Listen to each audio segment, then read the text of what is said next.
उपराष्ट्रपति के लिए गहलोत की बयानबाजी बन गई गले की फांस। अब ना कुछ निगल पा रहे न ले पा रहे ढंग से सांस। उपराष्ट्रपति के नाम पर उछल पड़े गहलोत, बार बार दे रहे थे धनखड़ को नसीहत, एक झटके में निकाल दी सारी इकड़ी। राजस्थान को समझ रहे थे अपनी रियासत, उपराष्ट्रपति ने अच्छे से अकल लगा दी ठिकाने, लोग ताली पीट पीट कर उड़ाने लगी खिल्ली। अगर बीजेपी के किसी नेता पर तंज कसा जाए तो चुनावी मौसम में समझा भी जा सकता है, लेकिन संवैधानिक पद पर बैठे हुए लोगों की इज्जत भी कांग्रेस पार्टी कितना करती है वो गहलोत ने बता दिया, जिन्होंने उपराष्ट्रपति पर टिप्पणी कर दी। बात सिर्फ इतनी कि उपराष्ट्रपति का राजस्थान का दौरा था, जिस पर गहलोत ऐसे आपत्ति जता रहे थे जैसे वो राजस्थान के मालिक हो गए हो। फिर क्या था, गहलोत के एक बयान ने उल्टा उनकी और उनकी पार्टी की जबरदस्त किरकिरी करा दी। उपराष्ट्रपति जगदीप धनखड़ ने अच्छे से नियम कायदे कानून याद दिलाए तो बोलती बंद हो गई। पहले राष्ट्रपति पर कांग्रेस ने की थी टिप्पणी, अब उपराष्ट्रपति को दे रहे थे सलाह। एक शेर ने गहलोत को कर दिया चित।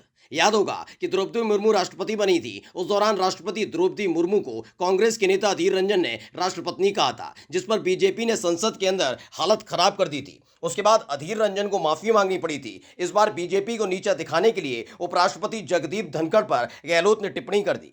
दरअसल राजस्थान में विधानसभा का चुनाव होना है। मोदी की रैली और जनसभा से पहले ही गहलोत सरकार की हालत खराब है। लगातार माहौल कांग्रेस के खिलाफ बनता जा रहा है। वहीं दूसरी तरफ उपराष्ट्रपति जगदीप धनखड़ के दौरे से भी गहलोत बौखला गए। वो भूल गए जिसके लिए वो टिप्पणी कर रहे हैं वो बीजेपी के नेता नहीं बल्कि देश के उपराष्ट्रपति हैं।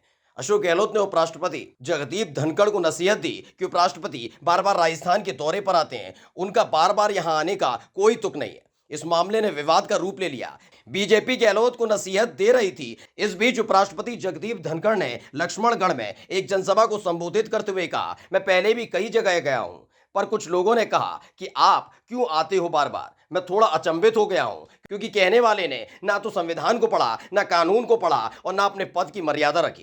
कानून को अगर झांक लेते तो उन्हें पता लग जाता कि भारत के उपराष्ट्रपति की कोई भी यात्रा अचानक नहीं होती, बड़े सोच विचार और मंथन चिंतन के बाद होती है। बस कह दिया कि आपका आना ठीक नहीं। मुझे गजल याद आ गई, जिंदगी से बड़ी कोई सजा भी नहीं और जुर्म भी किया है पता नहीं। इसके साथ ही जगदीप धनखड़ ने गहलोत को बिना नाम लिए नसीहत भी दे दी कि कोई भी बयान देने से पहले संविधान और कानून पढ़ लेना चाहिए। उसके बाद से ही कांग्रेस की बोलती बंद हो गई है। Special desk, pro nation news.